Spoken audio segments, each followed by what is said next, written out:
जय हिंद साथियों, मैं हूं आपका साथी भूतपूर्व सैनिक मनोज सिंह। और आप लोगों को पता ही होगा कि 14 तारीख को वापस कोर्ट में हायरिंग होनी थी, यानी कि दिल्ली उच्च न्यायालय में हायरिंग होनी थी। तो आप लोगों के बहुत सारे डाउट्स भी थे, सर अग्निपथ योजना को लेके इसमें हायरिंग होगी, तो सारे चीज़ पॉइंट क्लियर हैं।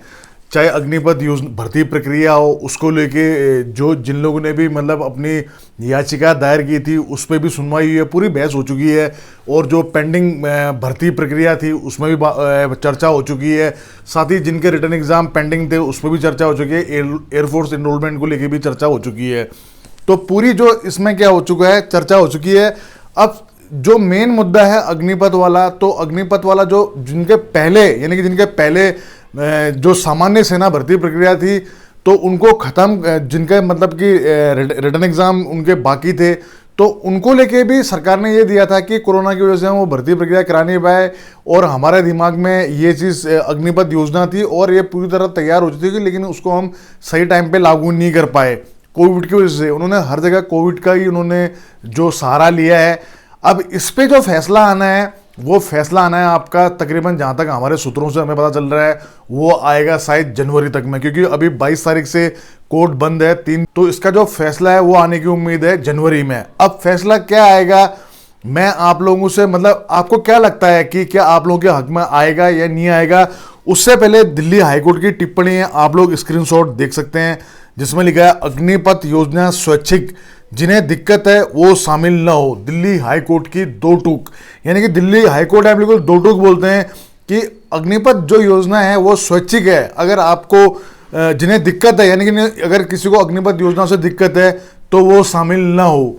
अब इसको अगर आप पढ़ेंगे तो यहाँ पर मैं स्क्रीनशॉट लगा देता हूँ और यहाँ पर साफ लिखा हुआ है कि दिल्ली उच्च न्यायालय ने केंद्र की अग्निपथ योजना को चुनौती देने वाली याचिकाकर्ताओं से सोमवार को सवाल किया उनके किस अधिकार का उल्लंघन हुआ है, मतलब जिन्होंने अपनी याचिका दायर की थी, और कहा कि ये स्वैच्छिक है तथा जिन लोगों को इनसे कोई समस्या है उन्हें सशस्त्र बलों में शामिल नहीं होना चाहिए।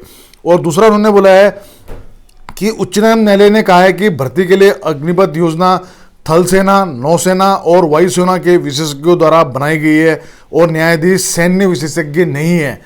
और मतलब उनका कहने का मतलब ये है कि ये विशेषज्ञों ने बनाई है, तो इसमें कुछ कमी अमी का तो कोई आसार है नहीं। ये मुझे लगता है कि ये उनका अभिप्राय है। और उन्होंने साफ बोल दिया है कि जिनको कोई दिक्कत है वो उनके लिए स्वैच्छिक है, तो अगर आपको दिक्कत है तो आप इसमें शामिल ना हो।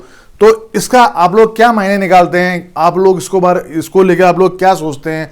क्या आपको लगता है कि हमारी सरकार हमारे लिए इतना गंभीर है और उसके बावजूद भी तमाम प्रकार से जो नई भर्ती प्रक्रिया हो रही है, अग्निपथ लागू कर दी, कोई बात नहीं लागू कर दी, अभी बहुत सारे राज्यों में अग्निपथ योजना लागू मतलब नई भर्ती प्रक्रिया आई नहीं है।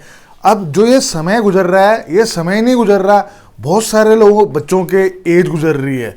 अभी भले ही 2 साल की छूट दियो, आप ये समझ लो कि तकरीबन 2.5-3 साल से तो ऊपर हो गए हैं भर्ती हुए। अब जो ये टाइम बढ़ रहा है उसमें जिन बच्चों के अब 1 महीना बचा है, 1.5 महीना बचा है, 2 महीना बचा है, अगर उन राज्यों में अगर भर्ती नहीं आएगी, अगर अग्निपथ योजना उनके यहाँ पर नहीं आई, भर्ती प्रक्रिया नॉर्मल नहीं आई, तो वो तो वैसे भी 2 साल की इससे क्या करेंगे, जो रिलैक्सेशन दिया है उससे भी वंचित हो जाएंगे।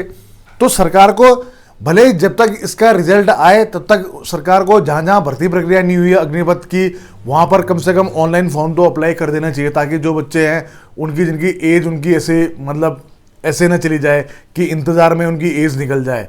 तो सरकार को इसमें भी संज्ञान लेना चाहिए और जो भी फैसला आएगा हाईकोर्ट का वो आप लोगों को जरूर बताऊंगा। अब आप लोगों के मन में एक सवाल पक्का होगा कि सर अगर मान लिया जाए कि हाईकोर्ट में हमारे हक में फैसला नहीं आया तो अब क्या होगा? तो सिंपल सी बात है कि अगर आप लोगों के हक में फैसला वहाँ पर नहीं आता है, आप लोग असंतुष्ट हो, तो सुप्रीम कोर्ट हमारे लिए एक आखिरी विकल्प बचता है, क्योंकि सुप्रीम यानी कि सर्वोच्च न्यायालय से तो कुछ भी बड़ा नहीं है। और आज के डेट में सरकार में तो हमें कोई भरोसा नहीं है, एक माननीय न्यायालय पे ही हमें भरोसा है, अपने देश के कानून पे हमें भरोसा है। आशा करते हैं कि कानून का जो फैसला है वो सबके हित में आए। और जो सेना भर्ती की तैयारी तकरीबन 3-4 साल से कर रहे हैं और जिनकी एज जारी है और जिनके रिटर्न एग्जाम पेंडिंग है, भगवान करे उनके हक में फैसला है। आप लोग इस भर्ती प्रक्रिया को लेके क्या सोचते हैं या आपको माननीय न्यायालय से क्या उम्मीदें हैं, कमेंट्स में लिखना मत भूलना। मिलते हैं नेक्स्ट वीडियो में, दीजिए भाई को इजाज़त। जय हिंद, जय भारत, वंदे मातरम, भारत माता की जय। दोस्तों सब्सक्राइब कीजिए एक्स आर्मी सोल्जर को डिफेंस की सबसे सटीक और सबसे आसान भाषा में जानकारी के लिए। साथ ही बेल आइकन को प्रेस करें ताकि आपको नोटिफिकेशन सबसे जल्द मिले।